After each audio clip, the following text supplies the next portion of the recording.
The Premier is slamming landlords who will not work with their commercial tenants when it comes to rent payments. Cynthia Mulligan joins us now with a plea from small businesses for the province to intervene. Cynthia. That's right, Melissa. Now, just to back up on the data today, the Chief Medical Officer of Health believes roughly 50% of all new cases are spread within the community. That's around 170 cases today. He would still like that number to come down. And the Premier is urging everyone to practice safe distancing this long weekend, but it could be, as you mentioned, a particularly challenging one for small business. As of midnight tonight, restaurateurs, store owners that couldn't pay May rent can be evicted by their landlords. To put that into context for you, a survey found more than 60% of Toronto commercial tenants couldn't make their full rent. Here are a couple of conversations we had today with some local businesses. There's a lot of small businesses in the area who are facing potential eviction right now, and that's something that is going to have a major impact on the community. I've been fielding a lot of phone calls, and they're tough phone calls. These are people losing their businesses, and they're crying on the phone, and they're so concerned about their staffs.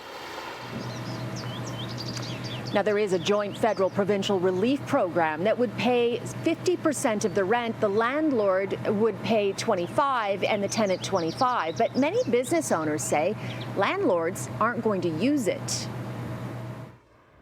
Why haven't you put a moratorium on commercial evictions? New Brunswick, Nova Scotia have done it. The Canadian Chamber of Commerce has called for it.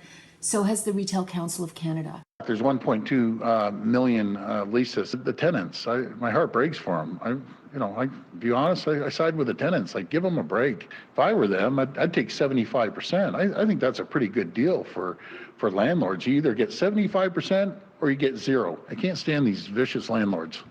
They are. You got to protect the little guy all the time. They're struggling, and so I just wish they could hang in there for a couple months. It's not gonna be the end of the world. Some pretty strong language from the Premier, but note he did not say why he won't impose a moratorium on commercial evictions, other than there could be legal issues. However, he has imposed a moratorium on residential evictions. And other news from that update for you. Parents, you will find out on Tuesday what the plan is for reopening childcare centres and schools on Tuesday. But I have to say, it certainly looks like school will not resume in June.